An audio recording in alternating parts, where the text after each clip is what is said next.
Di soal nomor 5 ini kita baca dulu soalnya.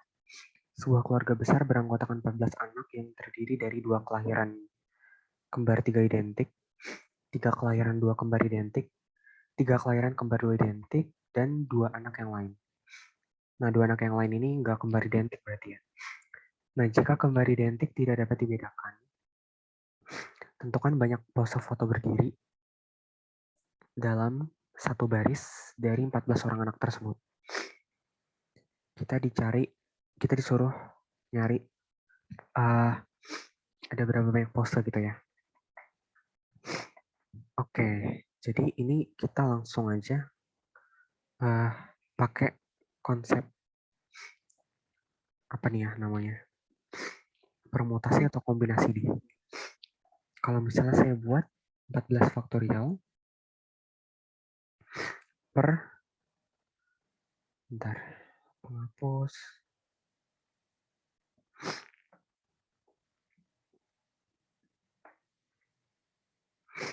14 faktorial dibagi kan yang kelahiran kembar identik ada yang kelahiran kembar 2 identik ada 3. Ya udah berarti 3 faktorial terus dikali sama ini 3 kelahiran, sorry tadi yang pertama itu dua kelahiran kembar identiknya ada 2 kelahiran kembar 3 identik. Jadi kan ada 2 ya. Terus berikutnya 3 kelahiran kembar 2 identik. Jadi ada 2 faktorial, 2 faktorial, 2 faktorial. Dikali sama 2 anak lain. Jadi 1 faktorial, 1 faktorial. Karena dia nggak kembar identik. Jadinya berapa nih? Singkat cerita saya dapatnya bentar deh, jangan kayak gitu. Saya cari aja bentar ya, kalkulator dulu. 14 kali 13 kali 12 kali 11 kali 10 kali 9 kali 8 kali 7 kali 6 kali 5 kali 4 kali 3 kali 2 kali 1. 8 7 1 7 8 2 9 1 2 0 dibagi sama 6 kali 6 kali 2 kali 2 kali 2 288. Nah ini kalau kalian bagi singkat cerita dapatnya 302 702 400. Aduh nggak muat, bentar.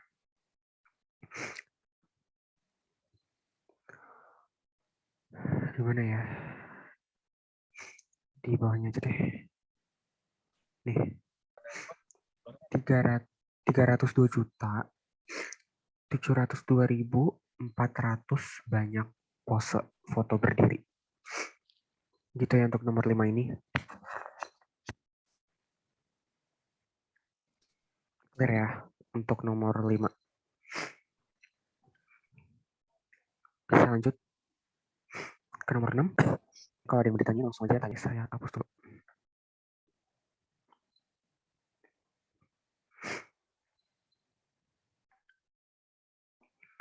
Nomor 6 nih, apa yang ditanya di nomor 6? Kita baca dulu soalnya. Dalam suatu ruangan terdapat 3 kelompok orang, yaitu kelompok ibu sebanyak 4 orang. Kita daftarin dulu aja ya, ibu 4 orang. Terus ada ayah 3 orang. Terus ada anak 2 orang.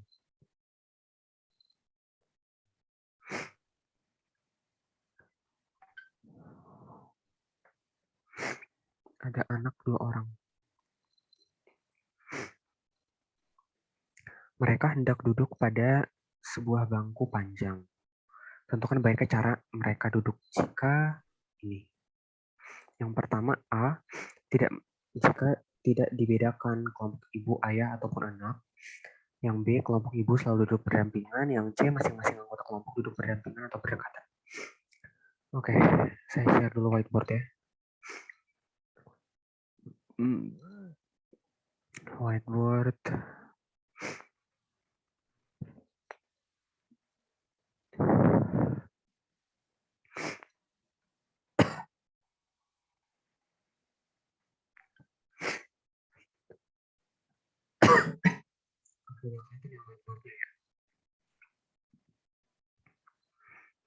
Oke, di sini kita mau bahas dulu yang 6A nih.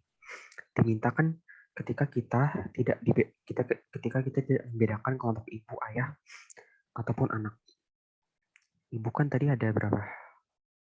4, ayah ada 3, anak ada 2. 6A.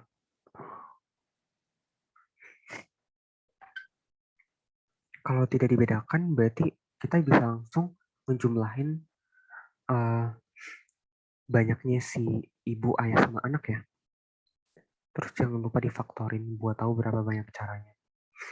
Jadinya ada 9 faktorial deh. 9 faktorial itu kalau kalian cari ada 362.880. 362.880 cara. Terus yang 6B. Kita disuruh nentuin kelompok ibu ketika kita disuruh nentuin banyaknya cara mereka duduk ketika kelompok ibu selalu duduk berdampingan. Kalau kelompok ibu selalu duduk berdampingan berarti dipisah ya dari dalam kumpulan ini nih. Dari dalam kumpulan ini si ibunya doang yang dipisah. Jadi si ibunya berdiri sendiri, nggak di dalam faktorial yang sama kayak ayah dan anak. Jadinya 4 faktorial dikali 3 plus 2 faktorial. Jadinya 4 faktorial dikali 5 faktorial. Karena saya udah ngitung jadi ada 2880 cara. Jangan lupa satuannya cara ya. Terus yang 6C. Yang diminta itu banyaknya cara mereka duduk, si ayah, ibu, sama anak. Kalau masing-masing anggota kelompok duduk berdampingan atau berdekatan. Nah, berarti kan nggak ada yang di dalam, berarti kalau nggak ada yang berdampingan, nggak ada yang di dalam kumpulan ini lagi kan? Karena nggak berdampingan gitu. Jadinya 4 faktorial, 3 faktorial, 2 faktorial. 4 kali 3 kali 2 kali 3 kali 2 kali 2. Nanti dapatnya 288 cara. Oke, kira-kira ini untuk nomor 6. Kalau ada pertanyaan langsung aja dihidupin mic-nya. Sampai sini saya rasa aman ya. Saya balik ke modul.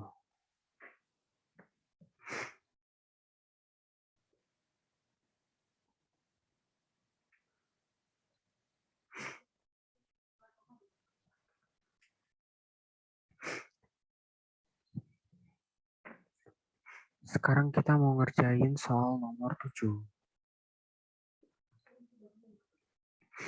Terdapat 26 kartu alfabet A sampai Z.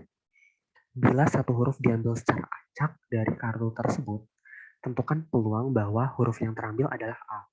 Huruf vokal, ini salah ya. Hurufnya kan bukan huruf vokal, jadi ini maksudnya huruf vokal. Bentar. Ini maksudnya huruf vokal aja. Terus yang B, huruf di depan atau sebelum huruf C. Terus kalau yang C itu huruf di belakang atau setelah huruf K. Oke. Saya balik ke whiteboard lagi.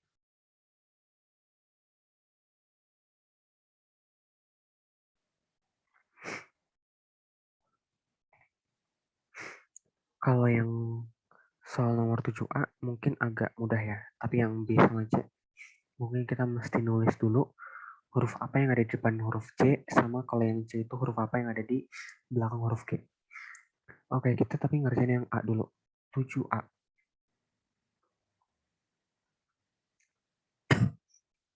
Huruf vokal. Saya lambangkan dengan A. Huruf vokal kan ada A, E, I, O, U.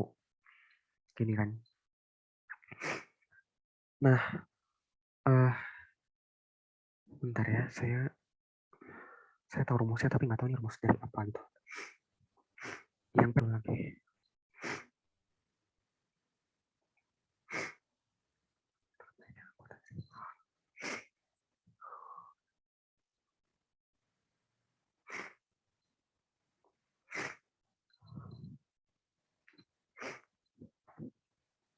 Oke, rumusnya ini. PA sama dengan NA per NS. Berarti ini NA.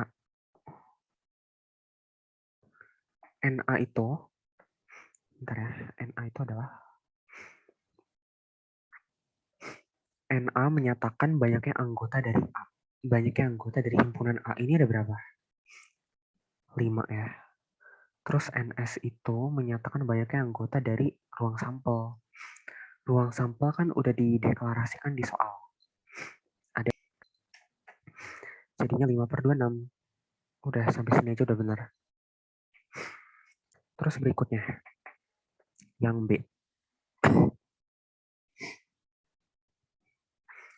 Yang 7B itu kan huruf sebelum J. Yaudah kita daftarin dulu NA-nya ya. Huruf sebelum J ada apa aja? A, B, C, D, E, F, G, H, I. Ada berapa nih? PA sama dengan NA per NS. NS-nya masih sama ya 26.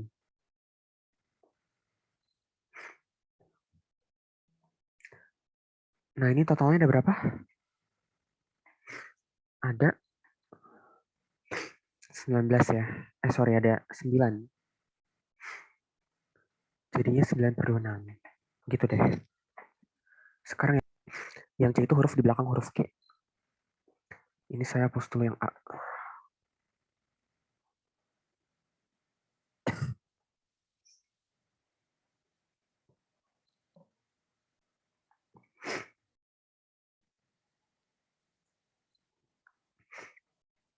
Huruf di belakang huruf G ya. Berarti ada habis G apa? H, I, J, K, L, M, N, O, P, Q, R, S, T, U, V, W, X, Y, Z. Ini totalnya ada 19 ya. Jadinya NA-nya 19.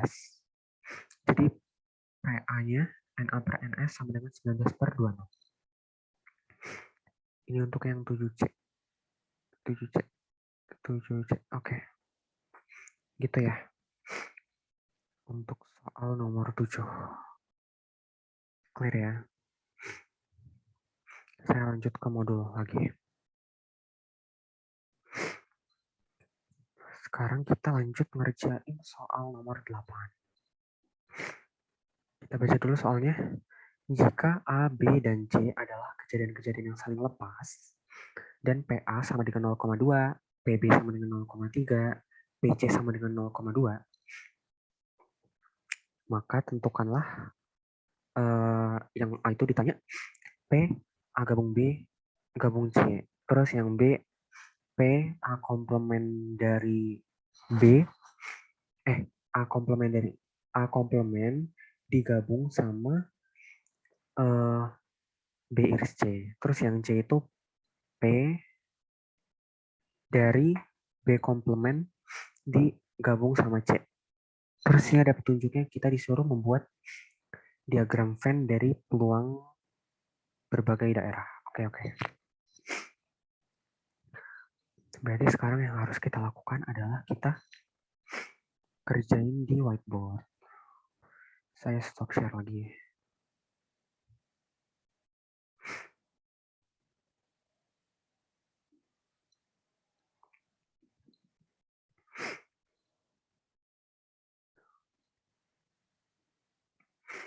Udah kelihatan ya whiteboardnya ya. Kita ngerjain yang A dulu nih. 8A. P, A gabung B gabung C. Berarti ini bisa dibuat kayak gini ya. PA gabung PB, gabung PC. PA-nya PB sama PC kan udah diketahui di soal ya. PA-nya itu 0,2. Bentar.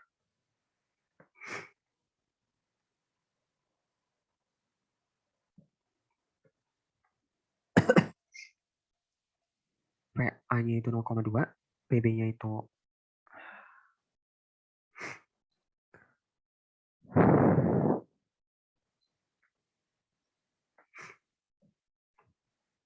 PA-nya itu 0,2, PB-nya itu 0,3, PC-nya 0,2. Berarti kalau gabungan kan dijumlah tuh semuanya. Yaudah kita jumlah aja. Sama dengan berapa nih kalau dijumlah semua? 0,7 ya. Terus yang B.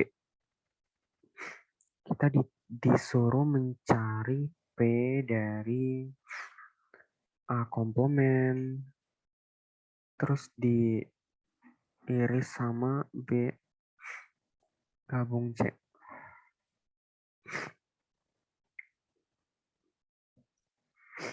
Berarti kan kita sama aja mencari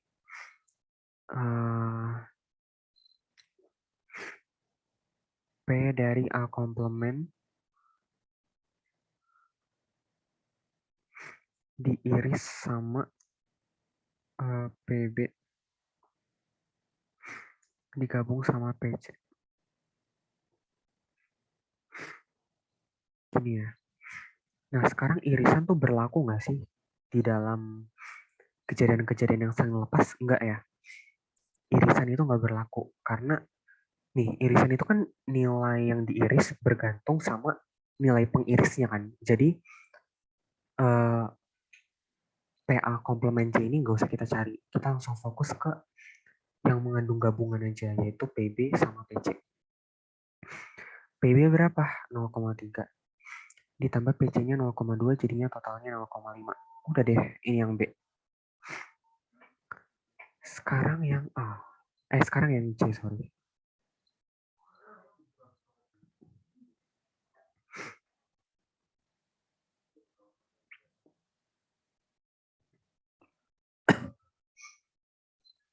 Sekarang yang C.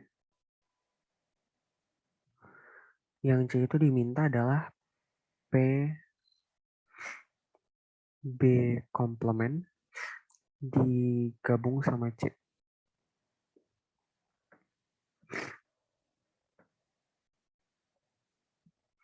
Nah, kalau ini kan berarti P bisa dipisahin ya.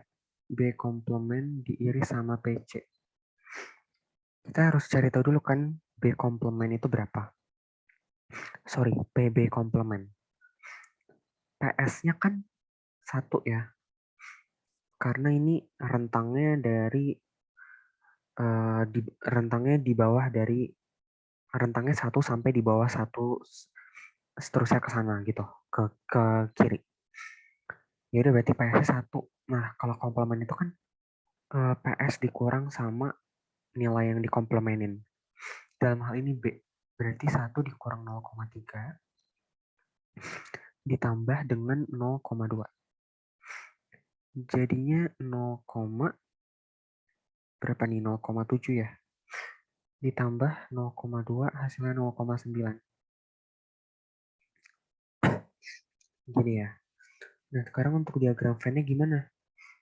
Ini saya clear dulu ya semuanya. Bentar.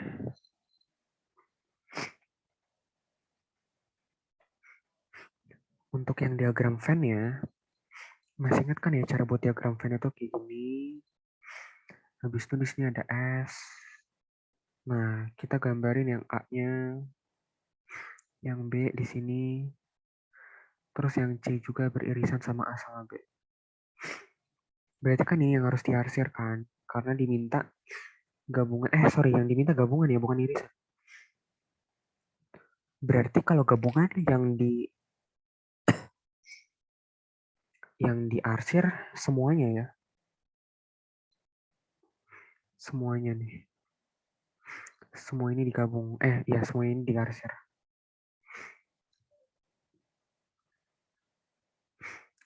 keterangannya yang diarsir itu P,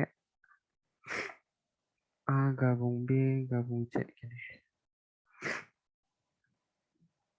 Ini kalau kalian mau masukin nilainya di sini juga nggak apa-apa, lebih bagus lagi. A kan 0,2. Sorry. A 0,2. B 0,3. C 0,2 juga. Nah, kira-kira gini sih untuk gambar diagram Venn. Nah, kalau kalian misalnya masih apa ya, mau cari tahu yang B sama C gimana diagram Venn-nya, saya tugasin itu ya. Buat nyari diagram Venn dari nomor 8 B sama C. Supaya jadi tantangan buat kalian gitu. Sekarang kita cari dulu yang nomor 9.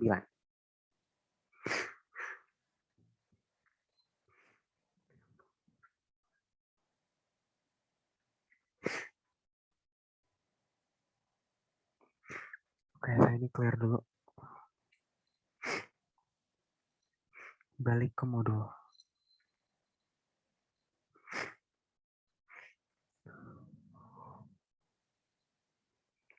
Jadi itu tadi PR-nya ya. Buat diagram Venn dan isi peluang berbagai daerahnya untuk yang B sama C ini. Tadi kan udah saya kasih gimana cara ngerjainnya. Kalian tolong cari ilustrasi dia, tolong buat ilustrasi diagram Venn ya.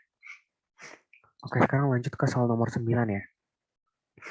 Dari 100 mahasiswa yang akan diwisuda, 54 orang belajar matematika, 69 orang belajar biologi, 35 orang belajar matematika dan biologi. Bila seorang mahasiswa akan dipilih secara acak untuk memberikan sambutan wisudawan, tentukanlah peluang bahwa A. Dia belajar matematika atau biologi. B. Dia tidak belajar keduanya. C. Dia belajar biologi tetapi tidak belajar matematika. Gitu ya. Yang diminta. Berarti untuk soal nomor bentar, saya whiteboard dulu. Di mana whiteboard?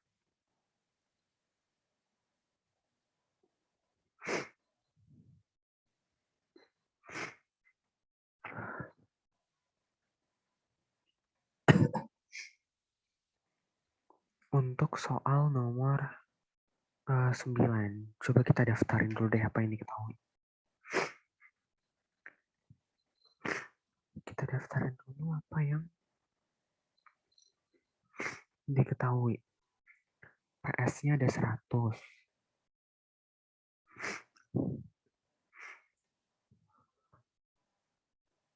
Yang belajar MTK ada 54. Yang belajar biologi ada 69 orang.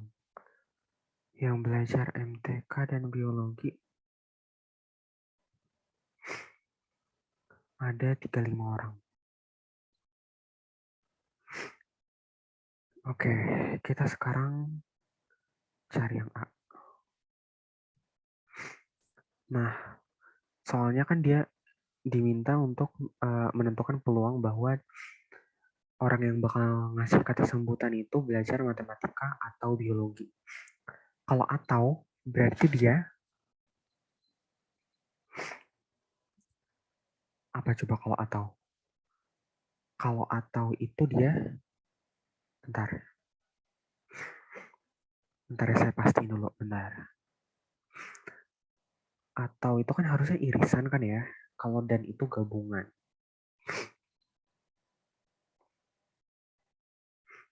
Iya benar, berarti ini irisan. P, M, di bawah aja deh. Soalnya agak panjang.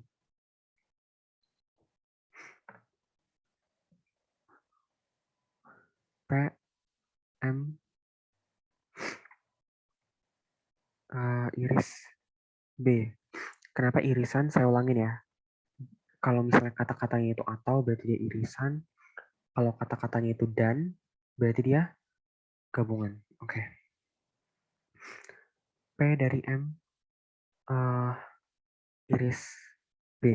Berarti kan PM ditambah PB terus digabung ya. Gini ya. Rumusnya gini kan ya. Sesuai yang di modul, ada juga di modul, bisa kalian cek nanti setelahnya.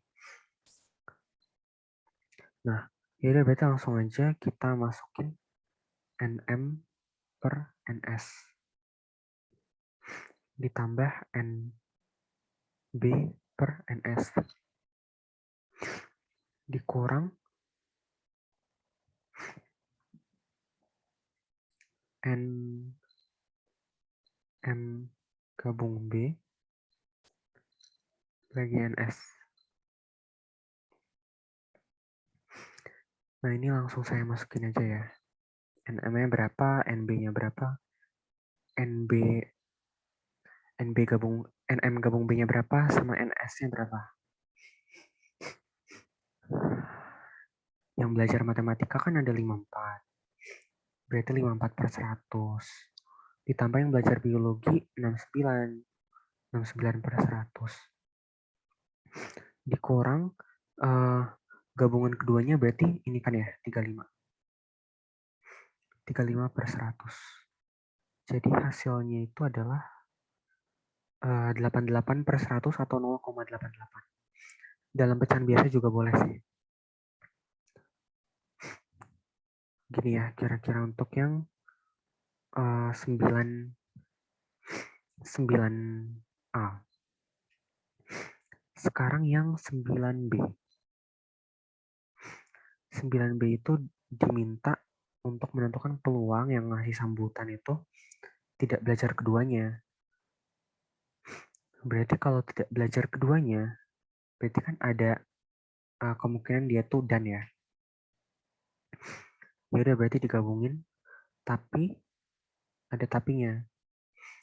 Tapi dia merupakan komplement. Kenapa komplement? Karena dia bukan keduanya gitu, bukan komponen dari si himpunan si ruang sampel dari PS ini. Dia nggak termasuk dari sini. Berarti gimana penyelesaiannya? Ya udah berarti kan M gabung B. Sorry, ini bukan M gabung B ya, tapi M iris B. M iris B kan udah dapat nih 0,88. Ya udah berarti kita tinggal komplemenin kan. 1 dikurang 0,88. Sama dengan 0,12. Berarti peluang yang ngebawain sambutannya itu tidak belajar keduanya ada 0,12. Kalau mau dibuat dalam bentuk persen berarti 0,12%. Dikali 100 ya. 12%. Sama dengan 12%. Ini juga bisa dibuat 88%. Oke, ini untuk yang C. Nanti coba kalian cari sendiri penyelesaiannya ya. Karena nggak jauh-jauh beda dari yang udah kita bahas dan yang sebelum-sebelumnya udah kita bahas. Yang C itu ini loh soalnya. Yang C itu soalnya yang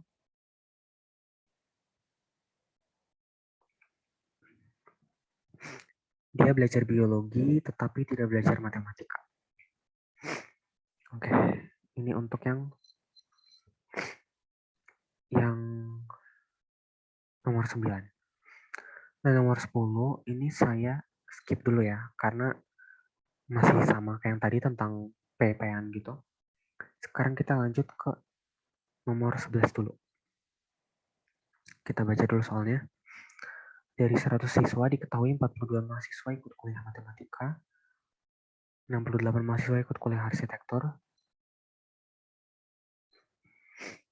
54 mahasiswa ikut kuliah biomedik, 22 mahasiswa ikut kuliah matematika dan biomedik, 25 mahasiswa ikut kuliah matematika dan arsitektur, 7 mahasiswa tidak ikut 7 mahasiswa ikut kuliah biomedik tetapi tidak ikut kuliah matematika maupun arsitektur.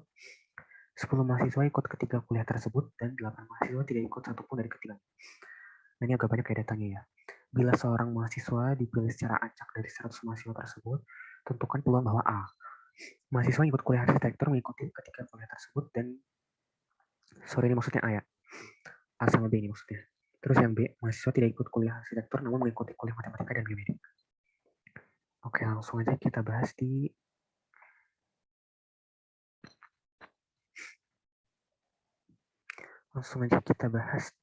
whiteboard.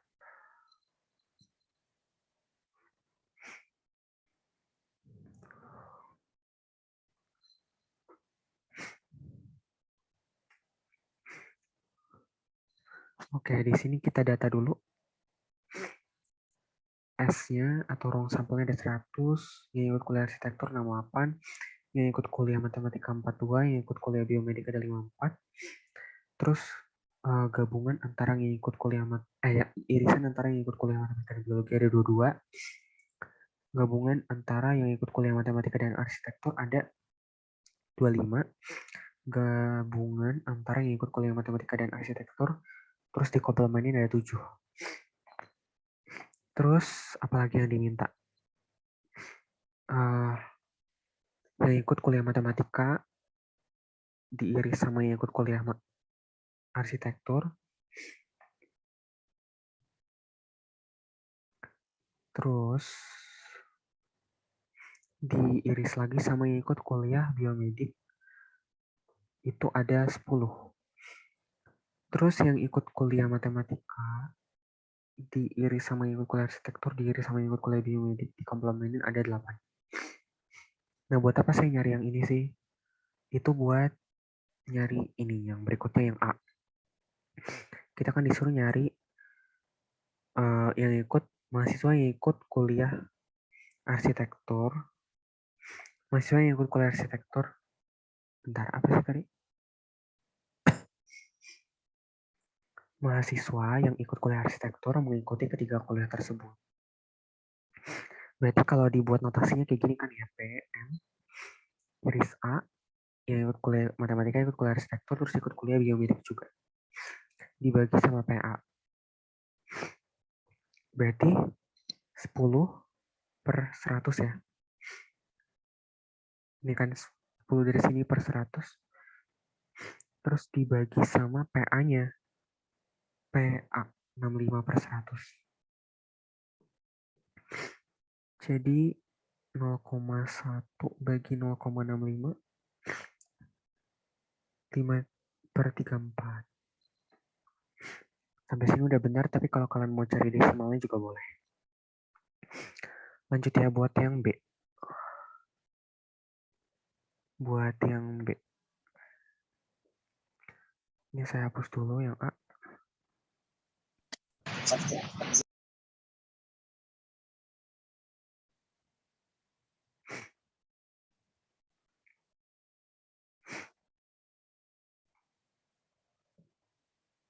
Sekarang yang B. Mahasiswa yang tidak ikut kuliah arsitektur mengikuti kuliah matematika dan biomedik. Berarti kalau dibuat notasinya jadi kayak gini ya. P, M, iris B, karena dia tidak ikut kuliah arsitektur, tapi ikut kuliah matematika dan biologi. Jadi yang diiris itu hanya antara M sama B aja. Habis sama kayak tadi dibagi A, tapi dikomplemenin. Sama dengan 22/100. 22 dari mana? Dari sini ya. Karena tadi sebelumnya kita udah ngitung ketika M diiris sama B itu hasilnya 22 dibagi 100. Dibagi sama PA komplement C. Tadi kan sebelumnya kita udah dapat PA itu 0,65 ya. Berarti 1 minus 0,65. Nah, 22/100 0,22. 1 dikurang 0,65 0,35. Berarti 0,22 bagi 0,35 dapatnya 0,57. Inilah peluang mahasiswa yang tidak ikut kuliah arsitektur mengikuti kuliah matematika dan biomedik. Oke. Ini untuk soal yang nomor 11 ya. Nah, untuk soal yang nomor 12 sama 13, kalian coba tolong cariin lagi ya. Saya tugasin. Karena untuk peluang ini ngandelin yang namanya latihan soal banget. Kalian harus benar-benar sering latihan soal. Kalian harus sering-sering latihan soal. Jadi saya ulang lagi. Yang jadi PR itu tadi nyari diagram Venn untuk yang 8B, 8C. Terus